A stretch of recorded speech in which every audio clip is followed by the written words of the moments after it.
नमस्कार मित्रमंडळींनो, मी डॉक्टर संग्राम पाटील.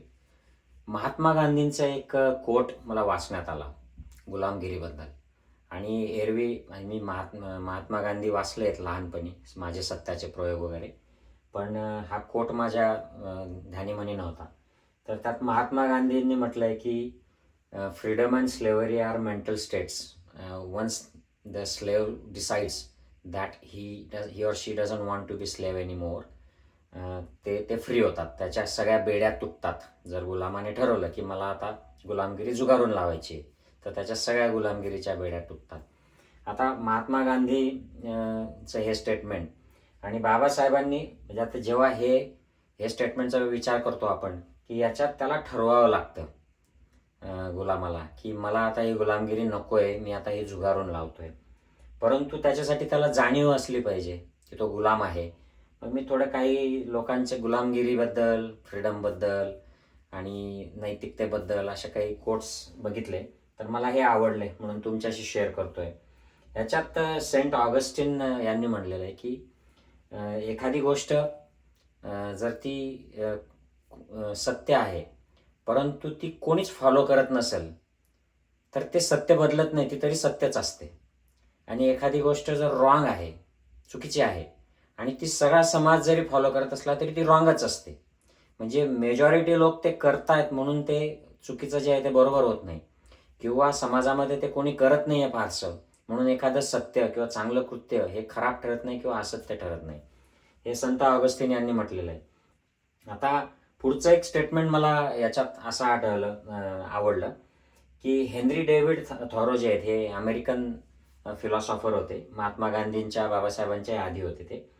तर त्यांनी असं म्हणलेलं होतं की गुलामगिरीशी त्यांनी ओबिडियन्सशी जोडलेलं आहे. म्हणजे एखाद्या व्यक्तीला इतकं ओबिडियन्स असणं की समोरचा जे सांगेल ते जसंच्या तसं ऐकणं, त्याच्यावर प्रश्न विचारायचा नाही, त्याला काही नकार द्यायचा नाही, तर हे गुलामगिरीचं लक्षण आहे. तुम्ही डिसओबिडियन्स जेव्हा सुरू करता तेव्हा त्यातून तुम्हाला लिबर्टी मिळते.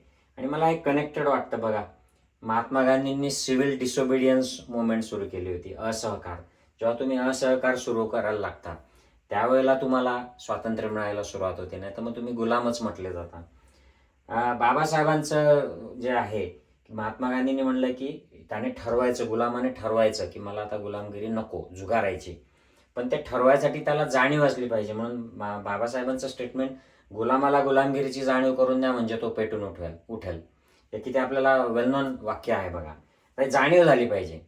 जाणीव झाल्यानंतर त्या गुलामाने ठरवलं पाहिजे, ठरवून त्याने ॲक्शन घेतली पाहिजे, अशा प्रकारचं. आणि ते ठरवताना मग या गोष्टींचा की एखादी गोष्ट चुकीची आहे की बरोबर आहे, सगळे फॉलो करतात म्हणून आपण सहन करून घ्यायचं का, सगळे कोणी करत नाही म्हणून ते आपण पण नाही करायचं का, हे ठरवायला हे वाक्य मदत करतं.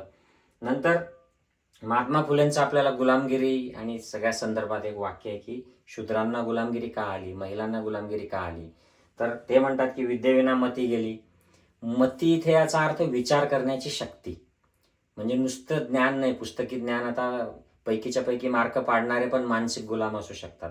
म्हणून मोठ्या पोस्टवर एखादी व्यक्ती गेली, अधिकारी गेला म्हणजे तो खूप स्वावलंबी असतो आणि स्वतंत्र असतो विचारांनी, आचारांनी, असं नाही. तर मती म्हणजे प्रॉपर नॉलेजमधून आलेली विचार करण्याची क्षमता, विवेकशीलता. मतीविना नीती गेली, मग नैतिकता येत नाही, कारण खरं ज्ञानच नाही. आणि नीतीविना गती गेली, प्रोग्रेस गेला, त्याच्यातून वित्त गेला, आणि एवढं सगळं अनर्थ एका अविद्येने केलं. म्हणजे चांगलं ज्ञान त्याला मिळालं नाही, म्हणून त्याची मती डेव्हलप झाली नाही, म्हणून तो विवेकशील झाला नाही, आणि म्हणून तो खचला शूद्र. तर याच्याबद्दल खरं म्हणजे विचार केला पाहिजे की आज या शूद्राची काय अवस्था आहे.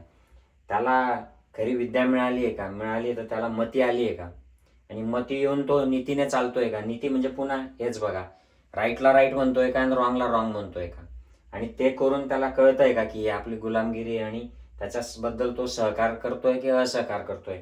हे त्या शूद्राला, त्या महिलेला, तो जे ऑप्रेस क्लास आहे, हे जगभरातल्या लोकांसाठी लागू आहे. आणि हे अजून एक स्पॅनिश फिलॉसॉफर आहेत, चे गुवारा, यांनी म्हणलंय की जर तुम्हाला खऱ्याला खरं आणि खोट्याला खोटं म्हणता येत नसेल किंवा ती म्हणायची हिंमत नसेल, म्हणजे you are at the last stage of slavery. म्हणजे गुलामगिरीची जी शेवटची जी स्टेज आहे तिला तुम्ही पोचलेले आहात, म्हणजे तुम्ही गुलाम झालेलेच आहात, असा त्याचा अर्थ होतो. तर हे आवडलं मला, छान.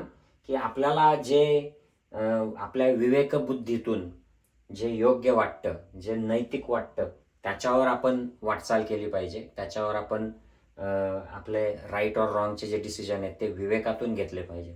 आय होप की या छोट्याशा व्हिडिओतून तुम्हाला मोटिवेशन मिळेल आणि अजून याबद्दल वाचण्यास आणि तुमच्या लाईफमध्ये हे इम्प्लिमेंट करण्यास मदत होईल अशी मी अपेक्षा करतो. नमस्कार. जय महाराष्ट्र.